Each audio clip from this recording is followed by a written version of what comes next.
पिछले कई दिनों से हनुमान बेनीवाल गर्मी के अंदर इस धरना स्थल पे बैठे हैं शहीद स्मारक पे। मांग सिर्फ एक है, ऐसा ही भर्ती को रद्द कर दो। लेकिन आज इस धरना स्थल पे कुछ ऐसा घट गया कि इस धरना स्थल पे डॉक्टर किरोड़ी लाल मीणा आ गए अचानक। अब सवाल ये खड़ा होता है कि डॉक्टर किरोड़ी लाल मीणा एक युवा नेता के रूप में आए हैं कि कैबिनेट मंत्री के रूप में आए हैं, क्योंकि हनुमान बेनीवाल 25 मई को एक बड़ा महारैली का ऐलान कर चुके हैं। अब किस लिए आए हैं डॉक्टर किरोड़ी लाल मीणा? यहाँ आए, मुलाकात की, युवाओं से निकल गए, किसी से बात नहीं हुई और ऐसा कहा जा रहा है कि दोबारा भी वो आएंगे। मैं बेनीवाल जी के साथ हूँ, इन्हीं से जान लेते हैं। साहब, डॉक्टर किरोड़ी लाल मीणा अंततः धरना स्थल आ ही गए। अब सवाल ये, मैं नहीं था उस समय, मैं यहाँ नहीं था, मैं थोड़ा आने में लेट हो गया धरना स्थल पे। टीम यहाँ बैठी हुई थी, फ़ोन आया था डॉक्टर साहब का कि मैं धरने पर आ गया। मैंने कहा पहले समाचार कराता, मैं आ जाता, स्वागत है आपका। तो बात मेरी कोई लंबी बात नहीं हुई उनसे किसी तरह की। वो बिना बताए आए थे और अचानक आए थे, मैं यहाँ था नहीं उपस्थित। बात नहीं हुई वो तो समझ में आ गया। अब आप डॉक्टर साहब आ गए, क्या कारण? क्या मेरे साथ ही थे डॉक्टर साहब पहले। 25 मई का बड़ी रैली एक कारण है क्या? सरकार का प्रतिनिधित्व करने आए हैं क्या डॉक्टर साहब? अब इतना तो बात होने से पहले तो अपन क्या कह सकते हैं उनके मन में क्या है। जब वो सरकार के अंदर है, खुद दुखी है, फील करे, तो अपनों को क्या पता क्यों किस हिसाब से आए, वो तो खुद ही बता सकते हैं। एक बार बात हो जाए दोबारा 7-8 बजे के लगभग देखते हैं, और उनका आने का मन होगा तो वापस बात कर लें, और दोबारा आते हैं तो फिर बात हो जाएगी सारी क्या बात। और ऐसा ही भर्ती रद्द करार तो उनका स्वागत है, साथ देना चाहिए की शुरुआत की थी उन्होंने भी। डॉक्टर साहब, अगर आपके साथ इस मुहिम में जुड़ जाते हैं, कितनी पावरफुल हो जाएगी, क्या फ़ायदा मिलेगा? या आप खुद लड़ रहे हो, वैसा का वैसे ही चलता रहेगा, कुछ नहीं बदलेगा? नहीं, डॉक्टर साहब बड़े नेता राजस्थान के, निश्चित रूप से बहुत बड़ा हिस्सा मीणाओं के साथ, नौजवानों का उनके साथ जुड़ा है। थर्ड फ्रंट की बात उन्होंने की, राजस्थान में हम खूब सड़कों में लड़े साथ, दोनों बहुत बड़ी ताकत मिल जाएगी। और वो परमानेंट हम दोनों साथ हो जाएं तो 100 सीट मिल जाएगी 28 में। वो तो उनको सोचना है, मैं तो लड़ ही रहा हूँ, मैं तो लड़ रहा हूँ। डॉक्टर साहब साथ आए तो दिल्ली तक हिला देंगे हम सिस्टम को, इसमें कोई दोहरा नहीं। और सचिन पायलट आ जाए तीसरे, फिर तो कुछ बच्चे ही नहीं पीछे, फिर तो 15 मिनट में हो जाएंगे रथ सारे जो चाहेंगे। आना चाहिए, जिन जिन ने बात करी, डॉक्टर साहब ने बात करी, ये आए। मैं पायलट साहब को कहना चाहूँगा कि आपने आरपीजी पुनर्गठन की बात करी, ऐसा ही भर्ती रद्द की बात, आपको भी आना चाहिए। रोक कौन रहा है? जब आप संकट में थे, हम ही आपके साथ थे, याद रखना चाहिए सारी बात। हम तो राजस्थान के जवानों के लड़ रहे हैं, यहाँ कौन सा पॉलिटिकल क्रेडिट की बात चल रही है। इस गर्मी के अंदर आपको पता है, जब ताप घात से लोगों की मौत हो रही, 25 तारीख से तो दूसरा क्या चलेगा, 9 दिन तपने वाला, 9 तपा, तो फिर आप बताओ उसमें क्या बचेगा। फिर भी हम लड़ाई लड़ रहे हैं। तो आना चाहिए तमाम प्रदेश के उन नेताओं को जो किसान परिवारों से निकले हैं, जो जवानों की राजनीति करते हैं, उनको साथ देना चाहिए इस मामले के अंदर, राजस्थान को बचाने के लिए। नहीं तो हमारे बच्चों का भविष्य सुरक्षित कैसे रहेगा? जिस तरह जोगाराम पटेल की पोती नकल करते हुए पकड़ी गई, तो अब तो सारी हदें ही पार हो गई, कुछ बचा ही नहीं। मीडिया के बड़े बड़े ट्वीट मैंने देखे, डिलीट होते हुए देखे बाद में। वो प्रमाण यूनिवर्सिटी ने सबसे बड़ा मैंने दे दिया ना प्रमाण, मैंने ट्वीट किया ना, मेरा प्रमाण मान के दे देते। हनुमान बेनीवाल से मिली जानकारी के अनुसार आप दे ही रहे हो ना? दे दी। मैं तो कल ही, मेरा ट्वीट तो चल ही रहा भाई, मेरा तो चल ही रहा है, मैंने कोई डिलीट थोड़ा ही किया था। लेकिन आप भी सोचो कि ऐसी स्थिति में यूनिवर्सिटी प्रमाण नहीं दे, उस यूनिवर्सिटी के जो आपके इंजीनियरिंग कॉलेज के जो वहाँ के वीसी, उनके खिलाफ कड़ी कार्रवाई होनी चाहिए। मेरी जो कमेटी है नकल वाली, उनसे मेरी बात भी हुई। वो तो कह रहे नकल की श्रेणी में आता है। वो कह रहे अब नकल की श्रेणी ए बे शेडे थोड़ी होगी, तो नकल होती है, और वही कानून लगेगा जो नकल विरोधी अभी कानून चला। बच्ची गिरफ्तार होगी, FIR लॉन्च होगी, जमानत नहीं होगी कई दिन तक, जोगाराम जी को इस्तीफा देना पड़ेगा। भजनलाल जी के लिए शर्म की बात है कि उनके कैबिनेट मंत्री की पोती इस तरह नकल कर रही है, और वही इस कमेटी का चेयरमैन ऐसा ही भर्ती की समीक्षा करेगी। इससे बड़ा दुर्भाग्य नहीं हो सकता। 25 तारीख को इस सरकार की ईंट से ईंट बजा देंगे।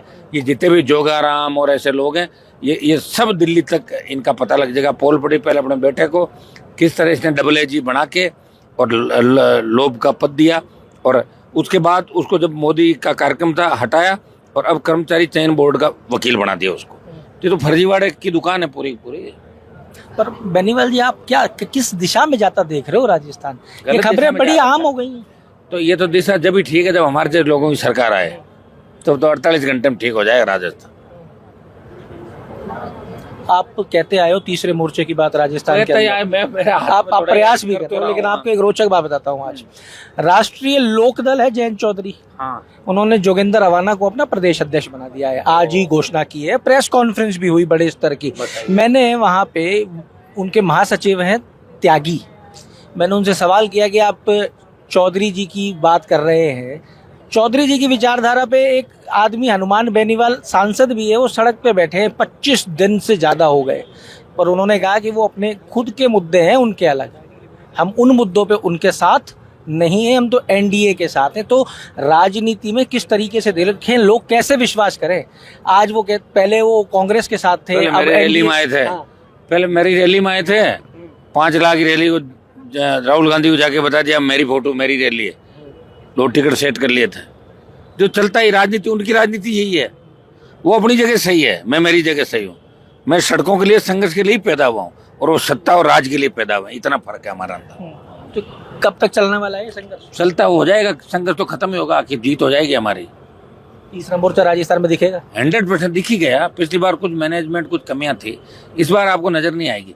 इस बार आप देख रहे हो ना, चुनाव होते ही 23 के सेकंड डे सड़कों पर आ गए थे। 5 साल लड़ेंगे ना पूरा, पहले तो हो सकता है लड़ाई में कोई कारण रहे होंगे, कोविड 2-2.5 साल खा गया, हमारे कमजोर पड़ गए, 1 साल एनडीए के साथ खत्म कर लिया हमने वहाँ पे, और जो समय पे छात्र संघ के चुनाव को लेकर 1 महीना हमारा समाप्त हो गया। अब राजस्थान का प्रत्येक नौजवान, राजस्थान का किसान, सब व्यक्ति देख रहे हैं कि आखिर हमारे लिए कौन लड़ रहा है। कांग्रेस बीजेपी तो वही बात हो गई, और रही सही कसर भजनलाल ने पूरी कर दी 1.5 साल में, सारा वो काम कर दिया जो नहीं होना चाहिए। अब बताओ, मंत्रियों के जिस तरह बच्चों का एक चल रहा है, तो भजनलाल जी तो पता नहीं किन के खिलाफ, इनका पता ही नहीं। ये मेरे को लग रहा है कि बीजेपी के अंदर जितने भी बड़े लोग थे उनको साइडलाइन करने का प्रयास कर रहे होंगे, तो भाई खुद सेफ हो जाए। नहीं, कैसे सेफ हो सकते हैं बताओ मुझे? जो पर्ची से सीएम बना है वो सेफ कैसे हो जाए? पर्ची से ही बना है, ये पर्ची रद्द होती दिख रही मुझे उनकी। कल बीकानेर के अंदर जो चेहरा देख रहे थे, मुझे लग रहा है प्रधानमंत्री को उनको ज्यादा वेट दे लगा नहीं मुझे। प्रधानमंत्री तो तारीफ करके गए हैं, वैसे तारीफ करते करते मारते हैं। हाँ, सरकार ने बढ़िया काम, हाँ, बस वो तारीफ करते करते काम कर देते हैं। आप प्रधानमंत्री की बात कर रहे हो, प्रधानमंत्री ने तो कल बड़े बड़े बयान दिए। डोटासरा ने एक सवाल उठाया है कि भाई रगों के अंदर अगर सिंदूर की जगह खून होता तो ट्रंप चौधरी नहीं होता। नहीं, देखो सुनो, वो प्रधानमंत्री जी कहने में बात सही ढंग से नहीं कह पाए। सिंदूर रगों में नहीं दौड़ता, सिंदूर तो अगर कोई आदमी पी जाता है ना तो उसकी बोली बंद हो जाती है, शीशा होता है उसके अंदर। सिंदूर तो माथे पे ही अच्छा लगता है, और माथे पे जो सिंदूर मिटाया, ये हमारी संस्कृति का प्रतीक, गौरवशाली इतिहास का प्रतीक है सिंदूर। और इसीलिए ऑपरेशन सिंदूर प्रधानमंत्री शायद कहते गलत बात पे चले गए, और कांग्रेस प्रदेश अध्यक्ष ने भी उसको फिर गलत तरीके से ले लिया, फिर इसको ही वाकयुद्ध बना लिया इन्होंने। तो मेरे हिसाब से तो ये रगों में तो खून ही दौड़ता है, हमने तो नहीं देखा सिंदूर दौड़ता। ये कोई नई थ्योरी अगर प्रधानमंत्री जी लाए तो उनसे ही पूछो आप, हमने तो कोई ऐसा सुना नहीं। स्पीच पहली बार ही सुना कि रगों में सिंदूर बह रहा है। सिंदूर तो माथे पे लगता है। और प्रदेश अध्यक्ष कांग्रेस वाले किस हिसाब से कह रहे हैं, उनकी बातों का भी कौन सा है यार। वो तो फिर बीजेपी से मिलकर चुनाव लड़ रहे थे, कांग्रेस की जमान जब्त करे, जो जोड़ी में बैठ गए थे खुद जाके, तो बीजेपी के साथ ही मिलकर लड़े थे। तो इन नेताओं का क्या है मुझे बताओ। अभी आपने जैसा बताया लोकदल की बात, तो सारे मिले जुले हैं, क्या कर लोगे इनका बताओ। बयानवीर हैं सारे, बयान कुछ देते हैं, रात को मिल लेते हैं। भजनलाल जी ने कहा ना कि अंधेरे में मेरे से प्रदेश अध्यक्ष मिलने आते हैं, भजनलाल जी ने कहा, मैंने थोड़ी कहा। कौन से वाले? गोविंद डोटासरा का बोला ना कि मेरे से मिलने अंधेरे में आ जाते हैं, घर पे आ जाते हैं, कोई काम ऐसे पड़ जाते हैं रात को। मैं तो किसी से मिलने नहीं गया, मैं तो जिससे लड़ा हूँ सड़क पे ही लड़ा हूँ, मिलने नहीं गया किसी से। आप मिलने भी जाओगे तो 1500-2000 लोग लेके जाओगे तो अंधेरे का भी क्या फायदा। मैं तो जब बीजेपी से अलायंस हुआ था तब मैंने कहा था वसुंधरा जी के साथ बैठ के गठबंधन नहीं करूंगा, चाहे करो तो तुम्हारी मर्जी। तो वसुंधरा को ऑफिस में नहीं आने दिया, और बिना वसुंधरा गठबंधन किया वसुंधरा घर पे तैयार रही, बोले मैं जाऊंगी, नहीं आने दिया। ये होते हैं, वो कहते हैं भाई स्वाभिमानी, बात के धनी। ये ऐसे लोग, ऐसे राजनीति में बहुत कम लोग मिलते हैं, हजारों लाखों में एक, जो कह के नहीं बदलते, खरा खरा बोलने वाले हो। एक चीज तो कर ही रहे हैं। हाँ, एक सवाल और है कि वैसे तो हर दल ये कह रहा है कि ऑपरेशन सिंदूर में साथ खड़े हैं, फिर बयानों के ऊपर बयानबाजी क्यों? इनके पास बयान ही है तो और क्या है, सड़कों पर नहीं लड़ सकते। कांग्रेस ने कौन से तीर मार लिए देश के अंदर, भूखमरी, बेरोजगारी, बेकारी, ये जो हालात बने नक्सलवाद के, कांग्रेस पार्टी ने दिए। और बीजेपी को लोगों ने भरोसे पे वोट दिया, बीजेपी ने कहा सादत नहीं होगी, हम ये करेंगे वो करेंगे। चूंकि ये ज़्यादा झूठ बोल गए, सोशल मीडिया का जमाना है, मीडिया के लोग अगर कोई खिलाफ बोलना चाहते हैं ईडी सीबीआई भेज देते हैं, जबान बंद करा देते हैं। इनके भी पाड़ा सामने एक तरफ है, बाकी डाउन तो हो ही गए ना। अभी चुनाव के अंदर 24 में है, 230-35 पे आ गए, डाउन तो हो ही रहे। एनडीए बनाना पड़ा। बीजेपी कौन सी सरकार मार रही है? एनडीए के बिना तो कोई इनका कहीं है ही नहीं, कई स्टेट ऐसे बिना उनके चल ही नहीं सकते ये लोग। तो इनको पूरा देश पसंद करे कतई ही नहीं है। लेकिन सामने का पाड़ा कमजोर है। सामने जिस तरह राहुल, प्रियंका और उनके जीजा जी के बार बार मामले, उसको लेकर परिवार तनाव में रहता हमेशा। तो फिर ये बीजेपी चाहे जैसे बयान दिलवाती है, चाहे जैसे उनका यूज करती है। बीजेपी चाहती है वही कांग्रेस बोलती है। 28 से पहले ऐसा क्यों लगने लग गया है कि लोग 28 से पहले ही चुनाव की तैयारी करने लग गए हैं? कल अशोक गहलोत ने बड़ा बयान दे दिया। गहलोत ने कह दिया कि मानेसर में भूल नहीं पाया, 3 बार का मुख्यमंत्री हूँ, तीसरी बार बड़ी मुश्किल से गद्दी बची। और डोटा आसरा उसी की देन है मानेसर वाले कांड की। बात तो सही की उन्होंने, गलत तो क्या कही। तो चुनाव की तैयारी में लग गए हैं क्या? हरा लगेंगे ना बेचारे, उनको भूलने लगे ना लोग। यहाँ लोगों के भी तो 9 दिन नई बात, 9 दिन भूलते बहुत जल्दी हैं। जैसे कोई नया नेता तो पीछे वाले भूल के उसको आगे धक्का देकर निकल जाते हैं। तो अशोक गहलोत को ऐसे लगता है कि राजस्थान मुझे भूल रहा है और मेरी बपोती राजस्थान, मैं ही हूँ यहाँ का सीएम, दूसरा नहीं बने कांग्रेस में। उनकी गहलोत का एक सिद्धांत है कि कांग्रेस में मैं रहूं तो मैं रहूं, नहीं तो कांग्रेस को खत्म कर दूं। यह है उनका। तो आप आके ऐसे बैठ जाओगे, धरने देने लग जाओगे। नेता राजनीतिक गलियारों में कहने लग गए हैं कि रोज छपना है, बेनीवाल को बढ़िया मुद्दा मिल गया है, रोज छपे जा रहा है, हम बयान दे दे के नहीं छप रहे। नहीं, बयान उनके ही छप रहे हैं। मेरे को तो आप छोटा सा थोड़ा सा दिखाते हो, छोटे से कॉलम में। तो मैं क्या आप जान लोगे क्या अखबारों में बड़े बड़े हो तो उनकी फोटो छप रही बयानवीर ज्यादा आ रहे हैं। मैं बयानवीर नहीं बनूंगा, लेकिन आप चिंता नहीं करें, मैं लड़ता ही रहूंगा। छपना नहीं छपना मेरा मुद्दा नहीं। Social media, electronic media, print media मेरी मदद करता है। लेकिन अगर आप केजरीवाल की जितनी मदद करते तो उतनी मेरी कर दो तो 100 सीट आ जाएगी। 3 महीने करके दिखा दो, 3 महीने सही सही छाप दो, 100 सीट आरएलपी की राजस्थान में आ जाएगी। लेकिन 3 महीने छापो वैसे जैसे केजरीवाल को छापा। मीडिया तो सही सही छापती है। अब देखो केजरीवाल को 3 महीने आप भी गोदी वोदी करोगे तो कैसे काम ना मैं ऐसे कह रही नहीं हूँ गोदी मोदी। मैं कह रहा हूँ केजरीवाल मीडिया की देन था। जिस तरह केजरीवाल को फ्रंट पेज दिया 3-6 महीने तक, मैं कह रहा हूँ 3 महीने मुझे तो ठीक ठाक इससे दे दो, 100 सीट आ जाएगी आरएलपी की। आप तो निरंतर आ ही रहे हो, सुर्खियों में बने हुए हो। राजपूत जाटों के लिए लोग ये राजनीतिक गलियारों में चर्चा कर रहे हैं कि हनुमान बेनीवाल ने इतनी बढ़िया तरीके से ये पत्ता खेल दिया कि अगर अब गलती से कंकड़ भी लग गया तो हनुमान बेनीवाल जाटों का सबसे बड़ा नेता होंगे। नहीं, मैं कोई इसके लिए नहीं कर रहा हूँ। आप सुनिए, मैंने कोई गलत बात भी नहीं करी। मैंने महाराणा प्रताप, महाराज सूरजमल के उदाहरण दिए। और मैं देखिए ये इस तरह की पॉलिटिक्स करने वाला व्यक्ति नहीं हूँ। लंबा समय हो गया, लंबा अनुभव है। अब कई लोग उसको अलग तरीके से ट्रोल कराएंगे, अपनी दुकान चला रहे हैं, उसका मेरे पास इलाज नहीं। चलाएंगे, चलाने वाले करते रहेंगे। हमारे समाज में भी कई लोगों ने महासभाएं, दुकानें अलग अलग खोल रखी, नहीं चल रही उनकी, तो कौन से लोग हमसे खुश थोड़े, मेरे साथ कौन से मैदान में आ रहे हैं। ये तो उन लोगों को सोचना चाहिए। राजपूत समाज के अंदर भी पॉलिटिकल लोगों को ये आखिर सोचना पड़ेगा कि समाज को दूसरे लोग नहीं चलाए, राजनीतिक लोग चलाए समाज को। ये उनको सोचना पड़ेगा।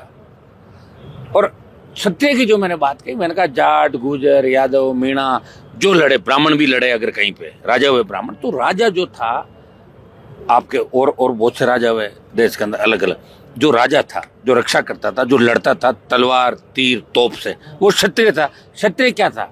ब्राह्मण, क्षत्रिय, ब्राह्मण, क्षत्रिय, वैश्य, शूद्र, ये 4 वर्ण में बांटा। मैंने तो नहीं बांटा, हिस्ट्री कह रही है आपकी सारी की सारी। इतिहास की अगर कोई बात कह दे तो उसको इस तरह ट्रैक पे लेके, जिस तरह मुझे इतने दिनों से समाज विशेष के लोगों ने, ढंग के लोग जिस तरह की गालियां दी, जिस तरह लाइव आई, मैंने मुकदमा दर्ज नहीं कराया, मेरी आदत नहीं है, ठीक है। लेकिन ये अच्छी दिशा में नहीं जा रहा राजस्थान। देश गलत दिशा के अंदर जा रहा है। अगर कोई व्यक्ति बयान दे भी दे तो भी उसके बारे में अलग लोकतांत्रिक तरीके से बात होती। मैंने तो ऐसा बयान दिया भी नहीं। लोगों ने पता नहीं क्या क्या कह दिया, क्या क्या बयान दे दिए, क्या कर लिया। फिर भी हम सहन करें। बच्चों को ये कहते हैं कि अपने गलत ट्रैक पर नहीं जाना। ये सरफिरे लोग हैं, करते रहेंगे, इग्नोर करो, देखेंगे। अपना मकसद ये नहीं है। और ये जो पवित्र आंदोलन मेरा एसआई भर्ती का, एसआई भर्ती रद्द कराने और आरपीसी पुनर्गठन और राजस्थान को बचाने का, राजपूत समाज के बच्चों ने एग्जाम नहीं दिए इसके अंदर, पेपर लीक से वो पीड़ित नहीं है।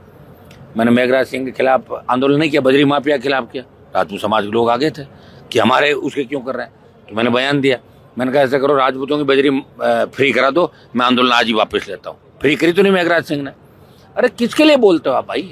किसी का हित किसी सोचता? कोई अगर मेघराज सिंह नौकरी कर रहा है, किसी ने 2 पैसे ले लिए, तो वो उसका गुणगान गाए, समाज थोड़ी गाएगा किसी का।